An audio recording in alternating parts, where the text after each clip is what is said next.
Selamat datang di channel Teman Tidur. Di channel ini seperti biasa, saya akan kembali lagi dengan membawakan sebuah kisah misteri yang tentunya semoga saja dapat menemani aktivitas kalian semua. Yuk, daripada kita lama-lama, langsung saja kita masuk ke dalam ceritanya. Desa Karangjati, sebuah wilayah terpencil di pesisir selatan Jawa Timur, dikenal sunyi dan nyaris tak tersentuh perubahan zaman. Orang-orangnya hidup sederhana, sebagian besar petani dan nelayan. Di ujung desa berdiri sebuah langgar tua yang telah lama terbengkalai. Bangunannya reot, kayu-kayunya lapuk dimakan usia, dan cat temboknya mengelupas seperti kulit ular berganti rupa. Tak ada yang berani mendekat saat malam tiba. Konon, langgar itu pernah menjadi tempat kematian seorang kiai muda yang kesurupan dan tewas ketika sedang mengajar. Namun, semua berubah saat Kiai Romli datang dengan sorban putih bersih, jubah panjang berwarna coklat gelap, dan suara lembut yang penuh wibawa. Kiai Romli seperti membawa cahaya ke tengah kegelapan Karangjati. Ia datang bukan dengan rombongan atau iring-iringan, melainkan sendiri, berjalan kaki dari arah hutan. Ia berkata bahwa Allah membimbingnya ke desa ini lewat mimpi. Ia ingin menghidupkan kembali langgar tua itu dan mendirikan pesantren untuk membina para pemuda agar tak buta agama. Warga menyambutnya dengan sukacita. Tak butuh waktu lama, langgar yang dulu mati suri itu kembali hidup. Warga bergotong royong memperbaikinya, mengganti kayu-kayu lapuk, mengecat ulang dindingnya, hingga membersihkan halaman yang dipenuhi rumput liar. Kiai Romli ikut bekerja, tak canggung memegang cangkul atau menggenggam palu. Sikap rendah hatinya membuat banyak orang kagum. Orangnya tidak hanya alim, tapi juga dermawan, ujar Pak Lurah Subari saat rapat warga. Kemarin dia mengobati anak saya yang panas tinggi. Cuma dibacakan doa dan air putih, langsung sembuh. Cerita tentang kesaktian Kiai Romli pun menyebar. Ada yang mengaku sembuh dari penyakit dalam. Ada pula yang berkata, rumahnya tak lagi diganggu makhluk halus setelah didatangi sang kiai. Kecil pun mulai dipenuhi santri dari desa dan sekitarnya. Para orang tua rela menitipkan anak-anak mereka karena yakin mereka akan dididik oleh orang saleh yang punya ilmu tinggi. Namun, tidak semua orang percaya begitu saja. Mbah Wiryo, lelaki sepuh yang tinggal di dekat langgar, justru merasa ada sesuatu yang tidak beres. Ia bukan orang sembarangan, mantan juru kunci makam leluhur desa, dan dikenal memiliki mata batin yang tajam sejak muda. Saat pertama kali melihat Kiai Romli lewat depan rumahnya, ia merasakan hawa dingin menusuk tulang. Ada kabut hitam yang mengelilingi tubuhnya, gumam Mbah Wiryo malam itu. Saat ia duduk di beranda rumah sambil merokok lobot. Bukan kabut biasa, itu kabut kelam. Istrinya, Mbok Rini, menatapnya heran. Apa jangan-jangan sampean salah lihat, Bah? Wong Kiai Romli orang baik. Sudah banyak yang dibantu. Mbah Wiryo hanya menggeleng. Matanya menatap langgar tua yang kini bersinar terang di kejauhan, diterangi lampu-lampu petromas dan suara mengaji dari para santri. Orang baik tak akan membawa hawa seberat itu. Langgar itu bukan cuma hidup, tapi juga bergetar. Bukan karena iman, tapi karena sesuatu yang belum tidur. Kecurigaan Mbah Wiryo semakin kuat saat ia bermimpi didatangi sesosok bayangan hitam berjubah. Dalam mimpi itu, langgar tua dipenuhi suara jeritan perempuan dan suara tawa yang melengking, seperti tangisan bayi. Bayangan itu mendekatinya, menunjuk ke arah langgar sambil berbisik, "Jagalah gerbangnya." Dia bukan datang untuk mengajar, tapi untuk mengurung. Terbangun dalam peluh, Mbah Wiryo segera mengambil air wudhu dan salat malam. Ia tahu, pesan itu bukan mimpi sembarangan. Tapi kepada siapa ia harus berbicara? Warga sudah terbuai oleh pesona Kiai Romli. Bahkan, sebagian pemuda desa kini mulai mengikuti pengajian malam, sesuatu yang dulu sulit dilakukan. Beberapa hari kemudian, Kiai Romli mulai membuka pengobatan gratis di dalam langgar. Setiap malam Jumat, puluhan orang antre untuk mendapat penyembuhan dari sang kiai. Ia akan membisikkan doa ke telinga pasien, menyentuh dahi atau perut mereka, dan kadang memberi minyak gosok dari botol kaca kecil. Banyak yang mengaku merasakan panas keluar dari tubuh. Ada juga yang menangis tanpa sebab. Namun bagi Mbah Wiryo, ada yang janggal. Doa yang dia bacakan bukan doa biasa. Katanya pelan kepada Ustaz Hamdani, guru ngaji lokal yang mulai merasa tersingkir sejak Kiai Romli datang. Ustaz Hamdani mengangguk. Saya juga merasakan hal yang sama. Saya hafal bacaan Quran, tapi yang dia baca tidak ada di surat manapun, keduanya sepakat untuk mengamati lebih jauh. Tapi mereka tahu, langkah mereka tidak akan mudah. Kiai Romli telah menjadi pusat kekaguman. Ia sudah terlalu dihormati. Malam itu, langgar tua kembali bersinar. Kiai Romli memimpin zikir bersama, diikuti puluhan santri dan warga. Di luar, angin bertiup kencang dan awan menggantung pekat di langit. Di kejauhan, Mbah Wiryo berdiri di balik bayang-bayang pohon, memperhatikan dari kejauhan. Tiba-tiba, ia melihat sesuatu yang membuat bulu kuduknya berdiri. Bayangan hitam berdiri di belakang Kiai Romli, tinggi menjulang, tanpa wajah, dan menggenggam sesuatu yang menyerupai cambuk dari rambut manusia. Bayangan itu menatap langsung ke arah Mbah Wiryo, lalu menghilang bersama angin yang menggema lirih, seperti bisikan, sudah terlambat. Salma baru 2 minggu tinggal di pesantren Kiai Romli. Usianya baru menginjak 17 tahun. Wajahnya manis, dengan sorot mata yang selalu tampak waspada. Ia berasal dari desa sebelah. Dikirim orang tuanya untuk mondok agar kelak menjadi perempuan salehah dan paham agama. Sebagai anak sulung dari 3 bersaudara, Salma membawa harapan besar keluarga. Harapan yang perlahan mulai terasa berat di siang hari. Kegiatan di pesantren berjalan seperti biasa. Salma belajar fikih, tajwid, dan tafsir, bergantian antara kelas dan hafalan. Ia sempat kagum pada sosok Kiai Romli. Cara bicaranya lembut, ilmunya luas, dan tiap kalimatnya terasa seperti wejangan langsung dari langit. Tapi kekaguman itu mulai retak sejak malam ke-7 ia mondok. Malam itu, sekitar pukul 10, saat para santri perempuan sudah mulai merebahkan diri di asrama, seorang santri senior datang menghampiri Salma. "Salma, panjenengan dipanggil Kiai." "Kelanggar." "Sekarang," katanya pelan. Salma bingung. "Untuk apa, Mbak?" Katanya penting. "Ruqyah." "Ruqyah, saya tidak sakit." Santri senior itu tak menjawab, hanya memberi isyarat agar Salma segera bersiap. Dengan langkah ragu, Salma mengenakan mukena, lalu berjalan menembus pekat malam, melewati halaman pesantren yang sepi. Di kejauhan, langgar terlihat terang, tapi entah mengapa terasa dingin menusuk tulang. Saat masuk, hanya Kiai Romli yang ada di dalam, duduk di atas karpet merah, dengan dupa menyala di dekatnya. Asap putih menggantung di udara, menguar aroma wangi yang menusuk hidung. Di depan Kiai, terhampar sajadah hitam dan mangkuk tanah liat berisi air. "Salma, duduklah," ucapnya lembut tapi dingin. Salma menunduk dan duduk bersila, mukena masih menutup rapat tubuhnya. "Kiai, maaf, saya tidak merasa ada yang aneh dengan badan saya," katanya lirih. "Tubuhmu mungkin sehat, tapi jiwamu sedang diganggu. Aku melihat kabut kelabu menyelimutimu. Jika tidak segera dibersihkan, ia akan menarikmu ke dalam jurang kemurkaan," jawab Kiai Romli sambil memejamkan mata. Salma bergidik. Kata-kata itu membuatnya resah, tapi juga takut. Ia tahu betul cerita tentang kiai-kiai sakti yang bisa membaca aura seseorang. Ia pun diam, mengikuti perintah. Kiai Romli mulai membacakan sesuatu, bukan ayat yang pernah didengar Salma sebelumnya. Bacaan itu seperti mantera panjang dalam bahasa yang terdengar asing, campuran Arab dan Jawa kuno. Suaranya dalam, bergetar, kadang seperti bisikan, kadang seperti geraman. Setelah beberapa menit, Kiai Romli membuka mata. "Sekarang lepaskan mukenamu. Ruqyah ini butuh sentuhan langsung ke kulit." "Jangan khawatir, aku hanya perantara," ujarnya tenang. Salma sontak menoleh. "Tapi, Kiai, ini bagian dari pengobatan. Banyak santri perempuan sebelum kamu yang menjalani ini. Jika kamu menolak, gangguan itu tak akan pernah pergi."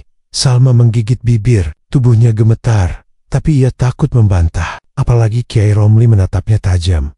Mata itu seperti menusuk batinnya langsung. Tiba-tiba, api dupa berkedip tak wajar. Angin bertiup di dalam ruangan tertutup. Mangkok tanah liat bergetar sendiri. "Jin itu sudah marah," gumam Kiai Romli. Sebelum dia menolak keluar, Salma perlahan melepaskan mukenanya. Ia merasa seperti boneka yang dipaksa ikut pertunjukan. Saat Kiai Romli mulai menyentuh bahunya dengan telapak tangan dingin, ia ingin menjerit, tapi mulutnya keluh. Suasana langgar berubah suram. Cahaya lampu seakan meredup, dan suara zikir dari kejauhan lenyap. Keesokan paginya, Salma tampak pucat. Ia tak bicara banyak, hanya menjawab seperlunya jika diajak ngobrol teman-temannya. Matanya kosong. Kadang, menatap ke dinding seolah ada sesuatu yang sedang bersembunyi di balik cat. "Malam tadi kamu dipanggil Kiai. Ya, tanya Fitri, santri sekamar Salma. Salma hanya mengangguk pelan. Aku juga pernah dipanggil waktu minggu pertama mondok, bisik Fitri. Ritual ruqyah itu aneh. Tapi waktu kutanya ke santri lain, semua diam, seolah sudah biasa. Salma menatap Fitri. Apa kamu juga disuruh buka mukena? Fitri tak langsung menjawab. Ia hanya menunduk. Aku kabur dari langgar sebelum ruqyah selesai. Sejak itu aku sering mimpi buruk. Dan kadang malam-malam, aku dengar suara Kiai Romli memanggil dari luar jendela. Salma menarik napas panjang. Perasaannya tak karuan. Malam itu bukan hanya membuat tubuhnya lelah, tapi jiwanya seperti dilubangi sesuatu yang tak kasat mata. Ia mulai sering mimisan, dan tiap malam menjelang tidur, ada bisikan halus di telinganya, menyuruhnya kembali ke langgar. Beberapa hari berlalu. Salma menjadi lebih pendiam. Ia menghindari pandangan Kiai Romli setiap kali bertemu. Tapi anehnya, sang Kiai justru semakin sering memanggilnya. Alasannya selalu sama. Ruqyah belum selesai. Penyucian harus tuntas agar tidak terjadi hal buruk. Fitri mulai mencurigai ada yang tidak beres. Ia mendengar cerita serupa dari dua santri lain, tapi mereka memilih diam. Ketika Fitri mencoba mengutarakan keanehan ini ke pengurus pesantren, ia hanya diberi senyuman kaku. Kamu terlalu banyak berprasangka, Fitri, kata salah satu ustazah. Fitri tahu kalau dia terlalu banyak bicara, ia bisa dikeluarkan. Tapi diam juga bukan pilihan. Malam itu, Salma kembali dipanggil ke langgar. Fitri mengintip dari kejauhan, tapi baru saja ia melangkah mendekat, seekor burung hitam jatuh dari langit dan menabrak kepalanya. Darah mengucur dari dahi, dan pandangannya gelap seketika. Langgar itu berdiri terang di tengah malam, seolah menjadi mata dari kegelapan desa. Dan di dalamnya, Salma duduk gemetar. Ketika Kiai Romli membuka gulungan kain putih dari balik sajadah kain, yang di dalamnya terlukis lambang tak dikenal, seperti lingkaran dengan garis-garis menyerupai tulang jari. Kali ini, ritual belum selesai, dan Salma belum tahu bahwa yang dipanggil ke dalam tubuhnya malam itu bukan jin biasa. Pagi itu langit Karangjati tampak muram, awan menggantung rendah, seperti hendak menumpahkan hujan, tapi tertahan oleh sesuatu yang lebih berat dari sekadar uap air. Di halaman pesantren, para santri berkumpul dalam lingkaran yang tegang. Suara tangis dan bisik-bisik menyelimuti udara yang kaku. Salma ditemukan meninggal di sumur tua di belakang langgar. Tubuhnya membiru, mata terbuka, seolah menatap sesuatu yang membuatnya takut sampai napas terakhir. Air sumur berubah keruh kemerahan, dan bau amis menyengat dari sela-sela batu tua di sekelilingnya. Pak Lurah, yang datang setelah dipanggil oleh pengurus pesantren, langsung memerintahkan agar sumur itu ditutup. Kiai bilang, ini ulah jin dari pesugihan lama yang tertanam di tanah ini, bisik salah satu ustaz kepada warga. Salma kerasukan malam tadi, katanya dia lari sendiri ke arah sumur. Namun Fitri tahu, ada yang tidak beres. Malam sebelum kejadian, ia terbangun karena mendengar isakan pelan dari sudut kamar. Ia melihat Salma duduk di ranjang, memeluk lutut, tubuhnya menggigil, dan mata menatap kosong ke arah jendela. Salma, kamu kenapa? Bisiknya lirih. Salma hanya menggeleng. Aku capek, Fitri. Tapi dia tak berhenti memanggilku. Suaranya ada di kepala, di dinding, di mimpi. Fitri mendekat, hendak memeluk sahabatnya itu. Tapi tiba-tiba Salma berdiri dan melangkah keluar kamar, seolah ditarik kekuatan tak kasat mata. Fitri hendak mengejar, namun saat ia membuka pintu, hawa dingin luar biasa menyerbu tubuhnya. Ia gemetar, seperti dililit es. Ia sempat melihat bayangan Salma berjalan ke arah langgar, lalu menghilang di balik gelap malam. Setelah itu, hanya hening. Paginya, tubuh Salma ditemukan mengambang di dalam sumur tua yang katanya telah lama ditutup. Warga pun geger, tapi entah mengapa tidak ada penyelidikan lebih jauh. Pihak pesantren menyebutnya kematian akibat gangguan spiritual. Jenazah dimandikan seadanya, lalu dimakamkan dengan cepat di kebun belakang pesantren. Fitri menatap pusara, sahabatnya dengan dada sesak. Hatinya diliputi pertanyaan yang tak berani ia ucapkan keras-keras. Malam harinya, saat santri lain terlelap, Fitri duduk di pojok ranjang, menggenggam mushaf kecil miliknya. Ia merasa takut, tapi dorongan untuk mencari kebenaran lebih kuat dari rasa gentarnya. Ia membuka catatan harian Salma yang ditemukan di bawah bantal catatan, yang tampaknya sengaja disembunyikan. Halaman demi halaman penuh dengan tulisan tangan Salma, beberapa kalimat tertulis rapi, menceritakan kegiatannya di pesantren. Namun, di bagian akhir, tulisan menjadi kacau, tidak beraturan, seolah ditulis dalam ketakutan. Di antaranya, aku dipanggil lagi malam ini. Katanya untuk tahap akhir. Aku ingin pulang. Tapi bayangan itu menahanku. Aku mimpi Fitri dipanggil berikutnya. Jangan datang ke Langgar sendirian. Fitri menutup buku itu dengan tangan gemetar. Malam semakin pekat, dan suara binatang malam terdengar semakin jelas. Angin di luar seperti membawa bisikan. Ia tahu, Salma tidak mati karena kerasukan jin biasa. Sejak malam itu, Fitri mulai mengalami gangguan. Ia sering terbangun tengah malam karena mendengar suara ketukan di jendela kamarnya. Ketukan itu datang 3 kali, lalu diam ketika ia memberanikan diri melihat keluar. Tidak ada apa-apa kecuali bayangan Langgar yang berdiri seperti raksasa tua di ujung halaman. Suatu malam, ia bermimpi bertemu Salma. Dalam mimpi itu, Salma berdiri di tepi sumur tua. Wajahnya pucat, tubuhnya basah kuyup, dan rambutnya terurai menutupi sebagian wajah. Ia mengulurkan tangan ke arah Fitri. Fitri, tolong bukakan pintu yang dikunci. Ada yang terperangkap di dalam Langgar. Fitri terbangun dengan tubuh berkeringat. Di tangannya, ia mendapati goresan merah seperti bekas dicakar. Sejak saat itu, ia yakin apa yang dialaminya bukan sekadar mimpi.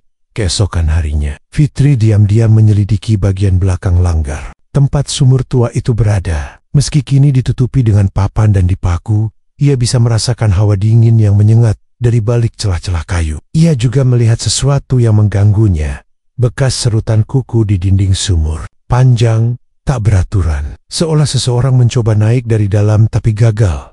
Hatinya mencelos. Di malam yang sama, Fitri mencoba memberanikan diri mengintip ke dalam Langgar. Saat Kiai Romli tidak ada, ia mendapati sebuah ruang kecil yang biasanya terkunci kini sedikit terbuka. Di dalamnya ada sajadah hitam, dupa setengah terbakar, dan cermin tua yang sebagian permukaannya retak. Discernment 2. Fitri menangkap bayangannya sendiri, tapi dengan wajah Salma. Ia mundur perlahan, tubuhnya gemetar. Saat ia hendak keluar, tiba-tiba lampu Langgar padam. Dalam kegelapan, suara itu datang. Fitri, suara pelan, menyeret seperti napas terakhir seseorang. Fitri menoleh, dan dari sudut ruang, muncul bayangan tinggi, berjubah, dengan wajah hitam tanpa mata. Wajah itu mendekat, lalu menghilang seketika saat suara azan subuh terdengar dari kejauhan.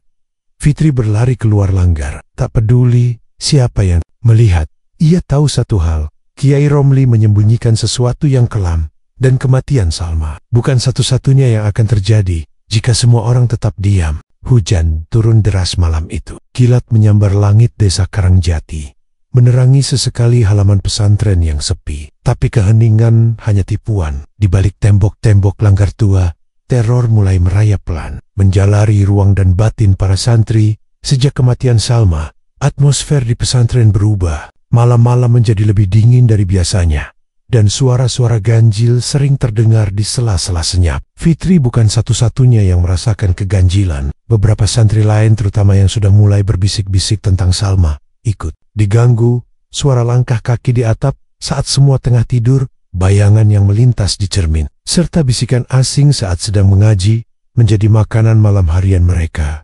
Salah satu yang mulai menyadari adanya sesuatu yang salah adalah Dani, santri laki-laki yang dikenal cerdas dan pemberani. Ia jarang bicara soal gaib, apalagi percaya pada cerita mistik. Tapi perubahan wajahnya dalam beberapa hari terakhir berbicara lain. Mata Dani semakin cekung, tubuhnya kurus, dan ia lebih sering melamun sambil menatap Langgar dari kejauhan.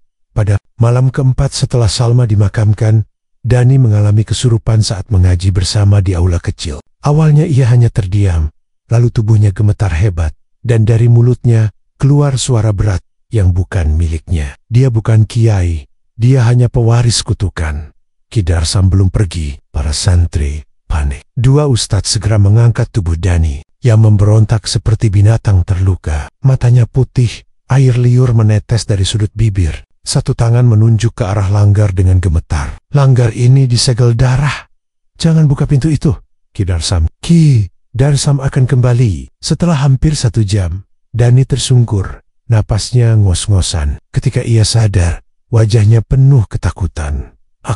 melihat seseorang disiksa di balik tembok itu. Matanya dicongkel, tubuhnya dibakar, tapi rohnya belum pergi. Aku tak bisa tidur, karena suaranya terus memanggil. Katanya kepada Fitri keesokan paginya, nama Ki Darsam menjadi misteri. Tidak ada yang tahu siapa itu. Bahkan Mbah Wiryo tetua desa, yang dikenal menyimpan banyak pengetahuan tentang sejarah Karangjati, mengaku tidak pernah mendengar nama itu sebelumnya. Tapi sejak Deni kesurupan, Kiai Romli berubah.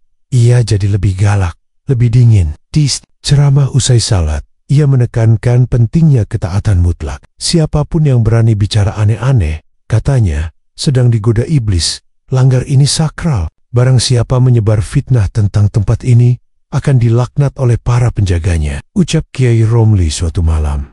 Matanya tajam, menatap para santri satu persatu. Beberapa hari kemudian, satu persatu santri mulai menderita gangguan yang sama. Seorang santri perempuan bernama Wina mendadak buta selama 3 jam setelah mengatakan bahwa ia melihat bayangan hitam berdiri di mimbar Langgar. Santri lain, Arif, mendengar suara tangisan dari dalam sajadah miliknya saat sedang salat tahajud. Mereka yang mengalami itu semua, entah kenapa, selalu bermimpi tentang sosok berjubah hitam dengan wajah rusak seperti habis dibakar. Dalam mimpi, sosok itu berdiri di depan Langgar, memegang kepala seorang anak, sambil berucap dengan suara serak, "Aku menunggu sejak tahun 1949. Mereka hanya menambal, bukan menghapus. Dendam belum lunas." Fitri, yang makin gelisah, memberanikan diri mendatangi Mbah Wiryo untuk mencari jawaban. Di rumah tua yang penuh rak-rak buku lapuk, ia duduk sambil memegang tangannya yang terus dingin. "Mbah, panjenengan pernah dengar nama Ki Darsam?" tanyanya. Mbah Wiryo menatapnya lama, lalu berdiri dan menarik sebuah kotak kayu dari bawah. Di pan, ia mengeluarkan lembaran koran tua tahun 1951 di sana. Sebuah berita kecil menarik perhatian Fitri. Seorang dukun bernama Ki Darsam dibakar hidup-hidup oleh warga karena dituduh mencabuli gadis-gadis pesantren di Karangjati. Mayatnya tidak ditemukan. Langgar tempat kejadian ditutup permanen. Fitri terdiam. Tahun dan lokasi sama. Langgar itu yang kini dipakai Kiai Romli adalah tempat yang sama. Jadi Kiai Romli tahu semua ini? Bisik Fitri. Mbah Wiryo mengangguk. Bukan hanya tahu, dia datang setahun setelah Langgar dibuka kembali oleh pemerintah desa. Tak ada yang berani pakai tempat itu. Tapi dia datang dengan wajah suci, lalu bilang dia bisa menetralkan tempat ini. Sejak itu, satu persatu anak perempuan mulai hilang akal, lalu pergi. Fitri jantungnya seolah diremas. Malamnya, hujan turun lagi. Dani mengajak Fitri dan 2 santri lain yang juga curiga untuk menyelidiki bagian bawah Langgar, tempat yang konon menjadi ruang ritual Kiai Romli. Mereka membawa senter dan tali, masuk diam-diam melalui pintu belakang. Di dalam, mereka menemukan sesuatu yang mengerikan. Sebuah lubang tanah berbentuk segi 5, dikelilingi lilin hitam. Di tengahnya, ada kendi besar berisi darah yang membeku. Dan di dinding tertulis nama Ki Darsam dengan darah kering. Salah satu dari mereka menyentuh kendi itu. Dan tiba-tiba, suara teriakan perempuan menggema dari dalam lubang. Senter mereka padam serempak. Deni menjerit, "Lari!" Tapi mereka sempat kabur. Suara Kiai Romli terdengar dari tangga atas. "Kalian telah membuka pintu yang seharusnya tetap terkunci." Pagi itu udara Karangjati terasa lebih pengap dari biasanya. Kabut belum juga mengangkat diri dari tanah, membuat suasana desa tampak seperti tenggelam dalam kenangan buruk. Di tengah kabut, seorang pemuda berjaket lusuh turun dari kol tua di hujan. Wajahnya lelah, matanya sayu, namun sorotnya menyiratkan tekad kuat. Namanya Ilham, mantan santri yang pernah tinggal di pesantren milik Kiai Romli 3 tahun lalu. Warga mengira ia pergi karena tak betah mondok. Namun hanya sedikit yang tahu bahwa Ilham kabur dalam keadaan trauma, membawa luka yang tak sempat ia bicarakan hingga kini. Setelah mendengar kabar kematian Salma, Ilham memutuskan kembali ke desa. Rasa bersalah yang selama ini menghantuinya tak bisa lagi ia abaikan. Langkahnya membawanya ke rumah Mbah Wiryo, satu-satunya orang yang mungkin masih peduli terhadap apa yang sesungguhnya terjadi di balik dinding Langgar tua. Mbah Wiryo yang duduk di kursi rotan di serambi rumah, menatap kedatangannya tanpa terkejut, seolah telah menanti. "Kau akhirnya datang juga?" gumam Mbah Wiryo sambil menyodorkan segelas teh hangat. "Kau tahu, Langgar itu makin rakus sejak kau pergi." Ilham menunduk, menggenggam gelas dengan tangan yang sedikit bergetar. Saya sudah lama ingin kembali, Mbah. Tapi saya takut. Waktu itu saya hampir dibungkam. Tatapannya kosong, menembus uap teh. Dia bilang, kalau saya bicara, saya akan dilaknat. Tapi sekarang saya tahu, bukan saya yang salah. Salma mati karena sesuatu yang saya juga pernah alami. Mbah Wiryo mencondongkan tubuhnya. Katakan semua yang kamu tahu. Ilham menarik napas panjang. Suaranya mulai mantap. 3 tahun lalu, saya sering dipanggil malam hari oleh Kiai Romli. Katanya, saya dipilih untuk pembukaan ilmu batin. Saya diminta masuk ke ruang kecil di bawah langgar. Di sana, saya disuruh duduk di tengah lingkaran, dupa, sambil membaca wirid tertentu. Tapi, tiap malam, ritual itu makin aneh. Ia menelan ludah. Suatu malam, dia menyentuh saya. Katanya, itu bagian dari pengalihan energi. Saya takut. Saya sempat melawan. Tapi dia tunjukkan semacam kekuatan angin keras, bayangan hitam. Setelah itu, saya kabur dari pesantren. Dan kamu tak pernah cerita ke siapapun? Tanya Mbah Wiryo pelan. Saya coba cerita ke warga, tapi tak ada yang percaya. Mereka semua menganggap saya durhaka, menjelekkan ulama. Saya dianggap pemuda liar yang tak kuat godaan dunia. Mbah Wiryo mengangguk perlahan. Karangjati memang buta oleh jubah putih. Mereka lebih percaya jubah daripada kebenaran. Setelah perbincangan itu, Ilham bertemu dengan Fitri yang sejak lama menyimpan kecurigaan serupa. Saat Ilham mengungkapkan kisahnya, Fitri langsung menangis. Bukan karena terkejut, tapi karena merasa tak lagi sendirian dalam melihat kebusukan yang selama ini terselubung rapi. Ilham menunjukkan bekas luka kecil di pergelangan tangannya. Ini bekas ikatan ketika saya ditahan di ruang bawah. Saya mencoba kabur malam itu. Dan saya dilempar ke dinding. Tapi entah bagaimana saya bisa keluar. Malam itu, mereka berdua mulai menyusun rencana. Bukan lagi untuk sekadar melarikan diri, tapi membongkar wajah asli sang kiai di balik jubah dan sorban. Ilham menceritakan satu nama yang selama ini menghantui mimpinya, Ki Darsam. Aku dengar nama itu dari ustaz lama yang dulu pernah mengajar. Dia sudah pergi lama, tapi sempat bilang kalau Kiai Romli bukan nama asli. Ia bilang, ada jejak kelam yang menempel pada sosok itu sejak puluhan tahun lalu. Fitri kemudian menunjukkan koran lama yang ia peroleh dari Mbah Wiryo. Di situ tercetak jelas nama Ki Darsam, dukun cabul yang dibakar hidup-hidup oleh warga desa lain di era 50-an. Namun jasadnya tak pernah ditemukan. Dan lihat ini, kata Fitri sambil membuka catatan tua dari rak Mbah Wiryo. Tulisan tangan penduduk lama. Ada yang bilang, sebelum langgar ini berdiri, tempat ini adalah kuburan para korban pesugihan, termasuk yang katanya para perempuan yang dikorbankan oleh Ki Darsam. Ilham termenung. Jadi dia tak mati, atau dia kembali dalam bentuk yang lain. Dia menyamar menjadi kiai. Dan mungkin selama ini ia hidup dengan memakan ketakutan, dengan menyimpan arwah korban. Fitri teringat kata-kata Dani saat kesurupan. Ki Darsam belum pergi. Dengan segala keberanian yang tersisa, malam itu mereka menyusup kembali ke bawah langgar. Kali ini, mereka membawa botol berisi air doa dan cermin kecil yang katanya bisa memantulkan wujud asli makhluk gaib. Di ruang bawah, suasana lebih pekat daripada sebelumnya. Aroma dupa hitam masih tertinggal di udara. Kendi darah masih berada di tempat yang sama, tapi kini ditutup kain putih bersulam ayat-ayat suci.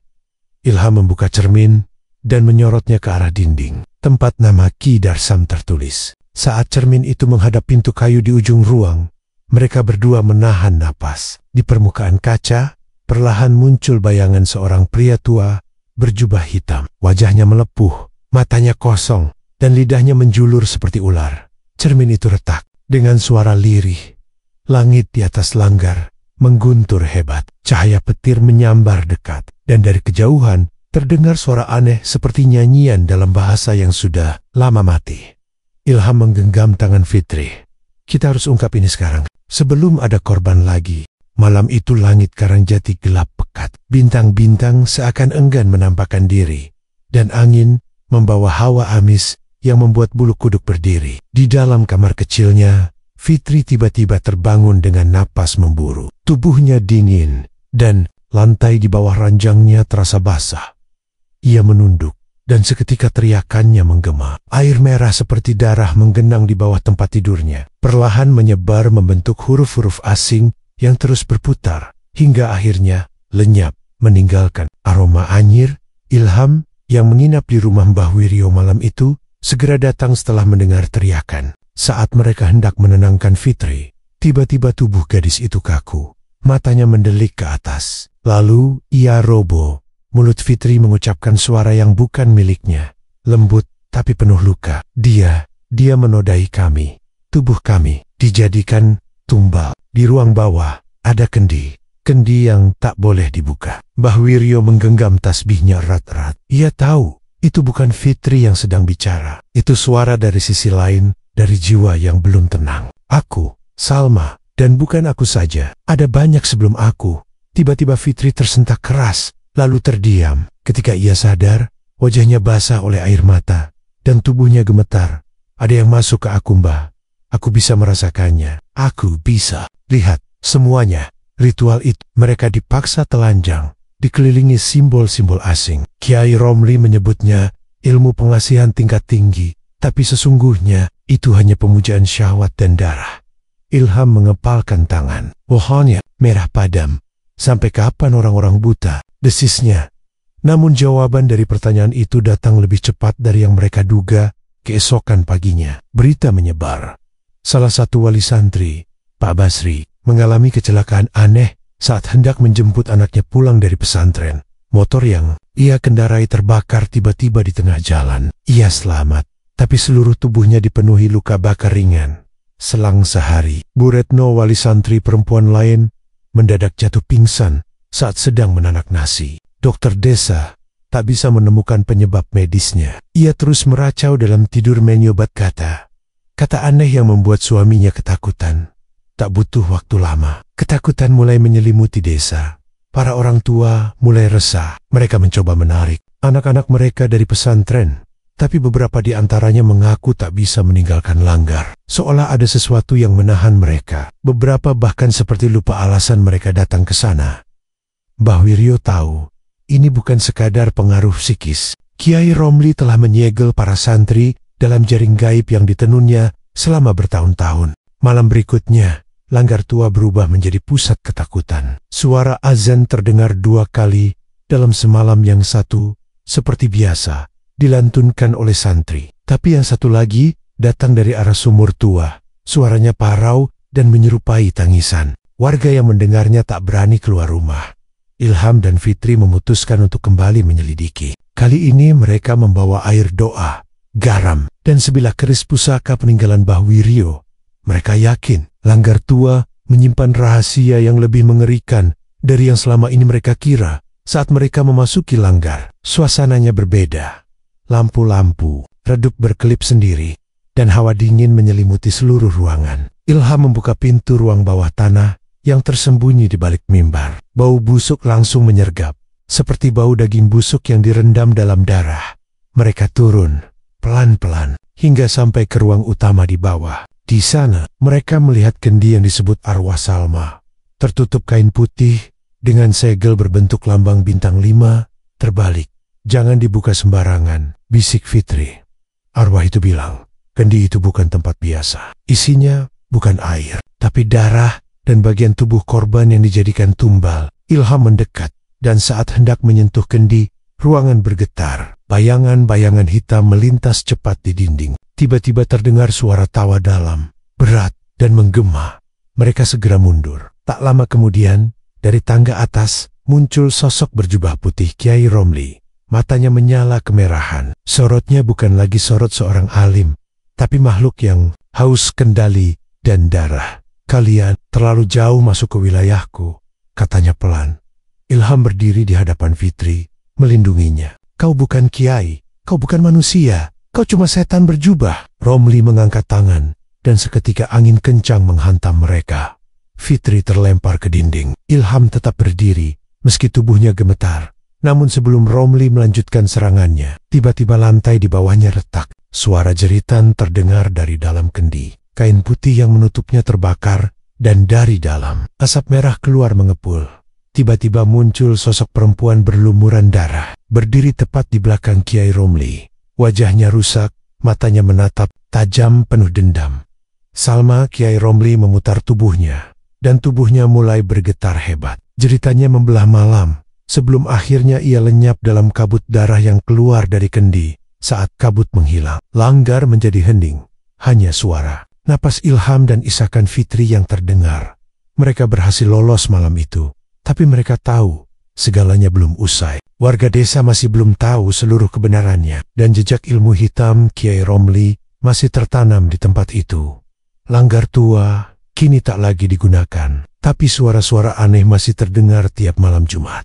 Beberapa warga yang nekat lewat di depannya mengaku melihat perempuan berdiri di depan pintu, menatap dengan mata penuh luka, seolah meminta keadilan yang belum tuntas. Langit Karangjati diselimuti mendung berat pada malam itu. Tak ada bintang, tak ada suara jangkrik, sunyi yang menyesakkan, seolah seluruh desa menahan napas, menunggu sesuatu yang akan mengubah takdir.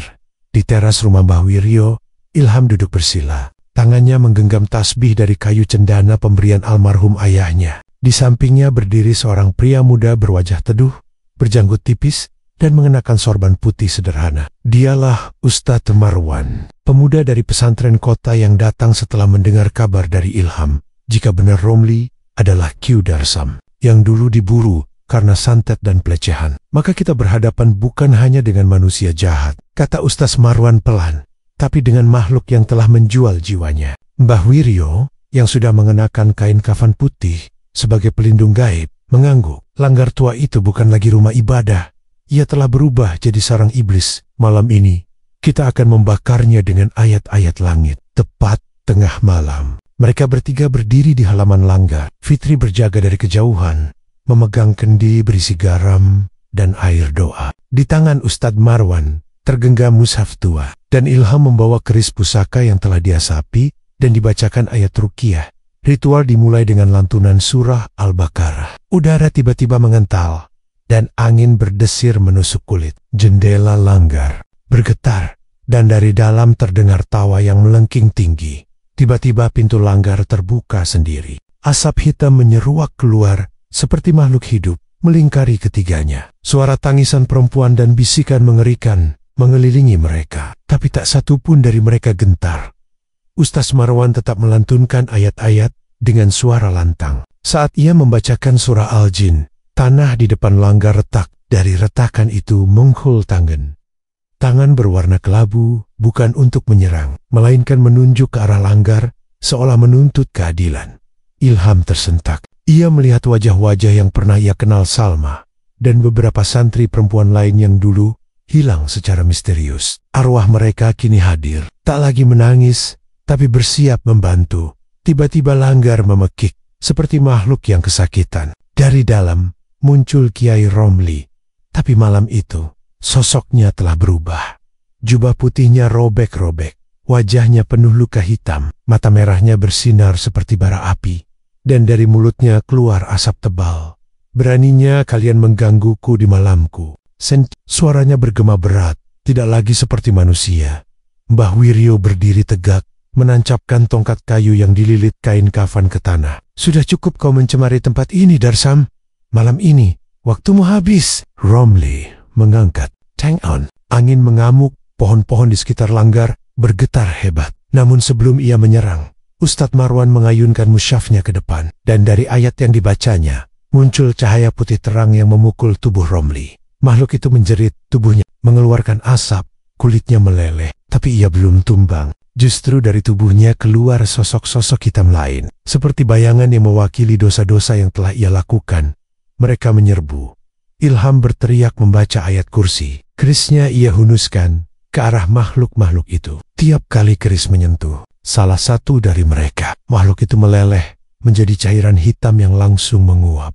Fitri dari kejauhan melemparkan kendi berisi air doa ke arah Langgar. Begitu pecah, asap hitam yang mengelilingi bangunan itu lenyap seketika. Cahaya putih dari dalam Langgar mulai menyala, dan suara tangisan perempuan berubah menjadi lantunan istighfar yang lirih. Arwah para korban bergerak maju. Mereka mengelilingi Kiai Romli yang mulai bergetar hebat. Sosoknya kini tinggal tulang dan serpihan daging yang gosong. Dari matanya menetes darah hitam yang mengalir ke tanah. Aku tidak sendiri, aku punya perjanjian. Arangnya mencoba mundur, namun arwah Salma maju, wajahnya tenang tapi penuh ketegasan. Ia menyentuh dahi Kiai Romli, dan seketika tubuh itu membakar sendiri. Suaranya memekik, lalu meledak menjadi abu dan bau daging terbakar. Langgar tua runtuh pelan-pelan, seperti tak kuat menanggung beban dosa yang selama ini ditanggungnya. Api putih menyala dari dalam, tapi tak menjalar keluar, hanya membakar tempat itu dan semua jejak kebusukan yang pernah dilakukan di sana. Pagi harinya, warga desa Karangjati dikejutkan dengan berita bahwa Langgar tua telah rata dengan tanah. Tak ada api, tak ada asap, hanya abu dan aroma kayu yang telah usang terbakar. Ustadz Marwan memimpin doa bersama. Dalam pengajiannya, ia tak menyebut nama Romli atau Ki Darsam, tapi ia bicara soal pentingnya membedakan antara cahaya dan topeng, tentang bagaimana iblis bisa menyamar menjadi siapa saja. Ilham dan Fitri memilih tinggal sementara di rumah Mbah Wiryo, membantu menenangkan para santri yang tersisa. Beberapa wali santri datang menjemput anak-anak mereka dengan peluk tangis. Tak tahu bahwa mereka hampir kehilangan buah hati mereka pada kejahatan yang dibungkus agama. Malam itu, ketika Ilham duduk di beranda, ia melihat satu cahaya kecil di tempat Langgar dulu berdiri. Sosok perempuan berdiri di sana, tersenyum padanya, sebelum akhirnya perlahan menghilang ke dalam embun pagi. Sudah tenang ya, gumam Ilham. Mbah Wiryo mendekat, menepuk bahunya. Tapi ingat Le, setan bisa dibakar, tapi dosa manusia, ia menempel lebih lama dari arang. Kita harus terus berjaga. Dunia ini penuh bayangan. Beberapa hari setelah malam penuh teror itu, langit Karangjati kembali cerah. Suara burung kembali terdengar di pagi hari. Dan anak-anak mulai berani bermain di halaman rumah. Langgar tua kini hanya menyisakan puing hangus, batu bata merah yang berserakan, dan bekas tanah gosong yang tak ditumbuhi apapun. Tak ada yang berani mendekat, bahkan sekadar untuk melihat dari jauh. Warga percaya tempat itu telah dikutuk. Pemerintah desa sempat berencana membersihkan sisa-sisa bangunan, tapi setiap kali alat berat dikerahkan, mesinnya selalu mogok tanpa sebab. 2 kali pekerja jatuh sakit mendadak setelah mencoba menyentuh batu pondasi yang masih tertanam. Akhirnya, warga sepakat biarkan puing itu tetap di sana. Sebagai pengingat bahwa kegelapan pernah menguasai desa mereka, Fitri, yang kini tinggal bersama keluarga pamannya di dusun sebelah, perlahan mulai pulih. Mimpi buruk tentang malam-malam di pesantren masih datang, tapi tidak seintens sebelumnya. Ia mulai berani menceritakan semuanya kepada orang-orang yang dipercaya. Keberaniannya itu membuat beberapa mantan santri perempuan lain menghubunginya diam-diam. Mengaku pernah mengalami hal serupa, tapi memilih bungkam karena takut. Ilham tetap tinggal sementara di rumah Mbah Wiryo. Ia membantu membersihkan makam para korban yang sempat tak terurus, menanam bunga melati di atas pusara Salma. Di sana, ia sering mengaji sendiri. Suaranya lirih, tapi tenang, seperti bisikan damai yang memanggil arwah agar benar-benar beristirahat.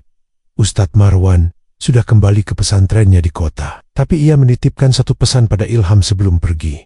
Jika angin di Langgar itu kembali, berbisik, jangan didiamkan.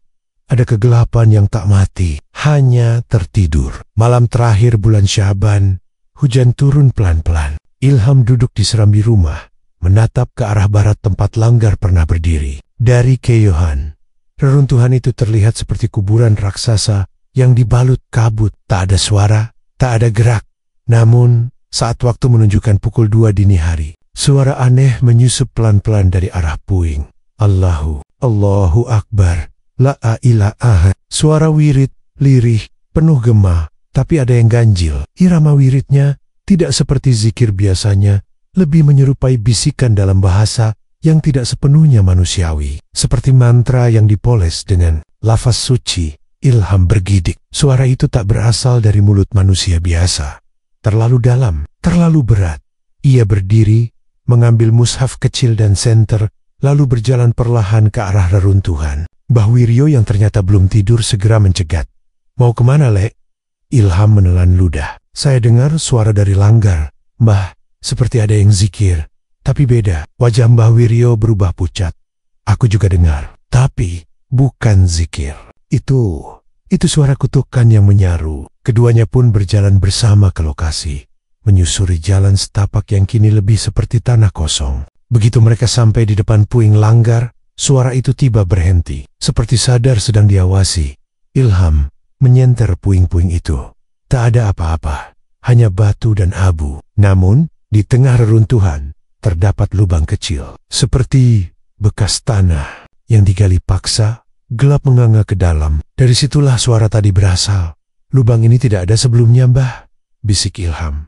Mbah Wiryo memejamkan mata. Bibirnya bergetar membaca surah Al-Falaq. Tiba-tiba dari dalam lubang, muncul embusan asap tipis berbau belerang. Disusul bisikan halus. Belum selesai. Darah belum lunas. Ilham mundur 2 langkah. Matanya membelalak. Dari bayangan lubang itu, muncul sepasang mata merah, bukan mata manusia, tapi makhluk yang pernah ia lihat saat malam pengusiran. Mata Ki Darsam. Makhluk itu belum sepenuhnya binasa, Mbah. Wiryo segera menggenggam tasbih di tangannya dan melemparkannya ke lubang sambil berseru lantang.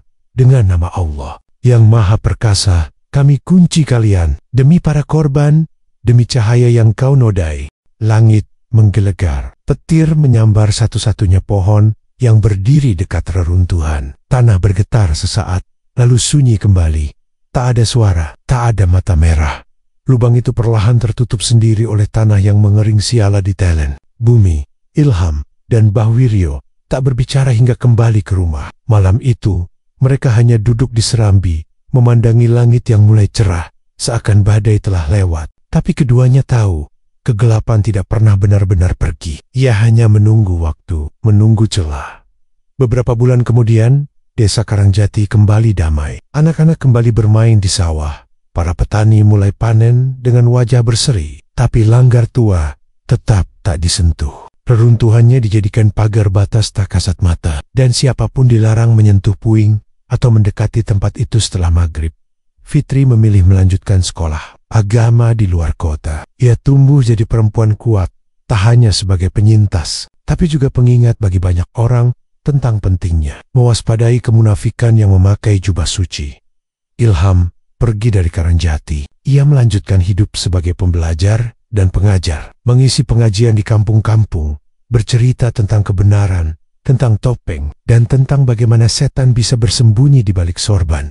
Langgar tua tetap sunyi, tapi pada malam-malam tertentu, ketika angin dari timur bertiup pelan, beberapa warga mengaku mendengar suara wirid dari puing, lirih, jauh, tapi jelas. Allahu Akbar. Dan mereka tahu, meski azab telah datang, kegelapan belum sepenuhnya sirna.